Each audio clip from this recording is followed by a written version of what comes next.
জন্মদিনের বিরাট party, balloon ফুলিয়ে celebration, পরে মোমবাতিতে ফু। এরপরে শুরু হয় কেক কেটে মাখামাখি।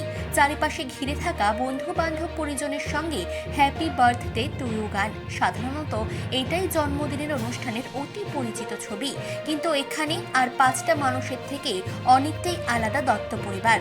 বিরিয়ানি, পাঁপড়, পায়েস, কেক, মিষ্টি, শুরুতেই লোভনীয় এই সমস্ত পদের তালিকা শুনে অবাক হচ্ছেন? হ্যাঁ, অবাক করার মতোই জিনিস। মঙ্গলবার মিড ডে মিলে এরকমই এলাহি আয়োজন ছিল ছাতনার বনকাঠি বাউরি প্রাথমিক বিদ্যালয়ের পড়ুয়াদের জন্য। সৌজন্যে ওই এলাকার বারকরার বাসিন্দা, পেশায় ব্যবসায়ী রানা দত্ত এবং তার স্ত্রী পায়েল দত্ত। উদ্দেশ্য ওই স্কুলের কচিকাচাদের সঙ্গে তাদের একমাত্র কন্যা সৌরসিনীর জন্মদিন পালন। অ্যাকচুয়ালি আমার মেয়ে সৌরসেনী দত্ত, ওর জন্মদিন ছিল অ্যাকচুয়ালি 15ই নভেম্বর। তো আমাদের প্রথম থেকে ইচ্ছে ছিল জন্মদিনটা সব বাচ্চাদের সাথে মোটামুটি পালন করার জন্য। তো সেই জন্য আমরা ঠিক করি যে 15ই নভেম্বর যেহেতু ছুটি পড়ে যায় গুরু নানকের জন্মদিন থাকার জন্য, আর তারপরে শনি রবিবার পরে, তো সেই জন্য ছুটি থাকার জন্য আমরা এই 19 তারিখের ডেটটা চুজ করি। তো তার জন্য এবার সব ছোটো আমাদের অ্যাকচুয়ালি বাচ্চাদের সাথে সেলিব্রেট করার খুব ইচ্ছে ছিল।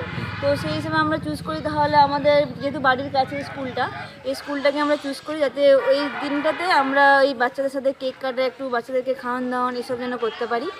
তো এটা আমাদের ইচ্ছে ছিল। সেটা হচ্ছে অ্যাকচুয়ালি আমার বাবা যে শ্বশুরমশাই, তার মানে প্রথম থেকে ইচ্ছে, যখন থেকে ও আমার পেটে আসে তখন থেকে ইচ্ছে যে ওর জন্মদিন আমরা বাচ্চাদের সাথে সেলিব্রেট করব।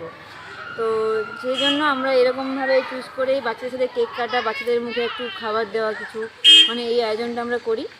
এই দিন সৌরসেনীর জন্মদিন পালনের অনুষ্ঠানে স্কুলের শিক্ষক শিক্ষিকা ছাড়া উপস্থিত ছিলেন ছাতনা পঞ্চায়েত সমিতির সহসভাপতি কল্যাণ মণ্ডল এবং সমাজসেবী শঙ্কর চক্রবর্তী সহ অন্যান্যরা।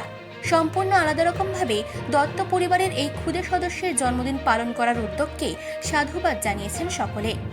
মানসী বসুর রিপোর্ট, চেতনা বার্তা, জেগে থাকে, জাগিয়ে রাখে।